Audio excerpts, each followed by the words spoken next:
wanafanya nini. Siku hizi bahati mbaya hii Valentine inakwenda haraka mno.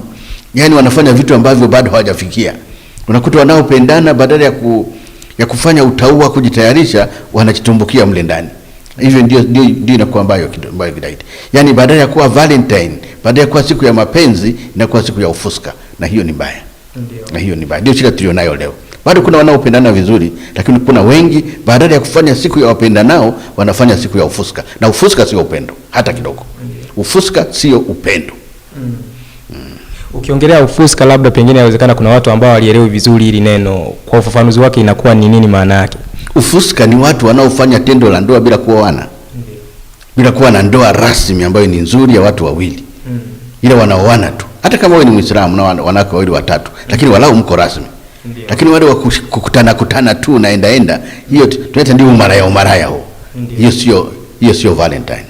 Hiyo sio Valentine. Ni siku ya mapenzi ya dhati, ambaye ana mtu anayempenda na anataka aishi naye maisha yake yote. Hiyo ndio Valentine. Anataka au anaishi naye maisha yake yote, au wameshaoana au hawajaoana, lakini anataka waishi maisha yao yote.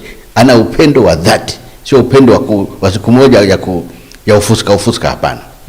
Pengine kwa upande wa dhehebu la Roma kuna tukio ambalo waga mnafanya kama kumwenzi?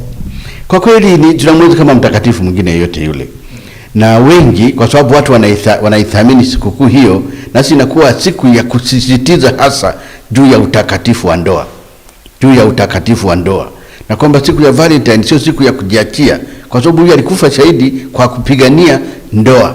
Kwa kupigania ndoa takatifu ya watu wawili wanaopendana, wanaoamua kukaa pamoja mpaka maisha yao yote. Na vile walipigana, hawakutaka kukaa pamoja kienyeji. Walikuwa wanapigania wafunge ndoa, licha ya kwamba yule mfalme alikuwa amekataa. Hivyo yeye alikuwa anawafungisha ndoa takatifu ili wabaki watakatifu. Hivyo tunapigania siku hiyo kwamba iwe siku ya wapendanao wanaopenda kufunga ndoa takatifu. Sio kuponyoka huku kushoto na kulia. Ni vitu gani tuvizingatie sasa tukiwa tunasherehekea hizi sikukuu kwa upande wetu? Wakati tunasherehekea sikukuu hii, kwanza tuwaombee wale ambao ni wachumba. Ni wachumba. Wajue kwamba wao kama wachumba wafanane kama wale maaskari, hawakuishi pamoja kabla ya kuoana. Wale wachumba wapendanane, wajitayarishe, wapate mafundisho ya ndoa, wajitayarishe kabisa hata kisaikolojia. Wajitayarishe kabisa ili siku wanapofunga ndoa, wafunge ndoa ya dhati, ya maisha ya kukaa pamoja, ije jua, ije mvua, ije ugonjwa, ije afya, ije umaskini, ije utajiri, wajue kwamba watakuwa kitu kimoja. Hiyo ndio jambo muhimu sana. Na wale walio ndani ya ndoa, wajue kwamba ukishachagua wakwako ni wakwako huyo tu.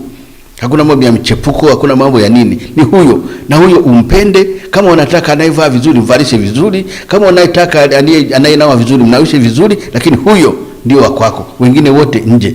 Wazuri wataendelea kuzaliwa, wanaume na wanawake, lakini wewe umemchagua huyo ndio wakwako, na usiende mahali pengine.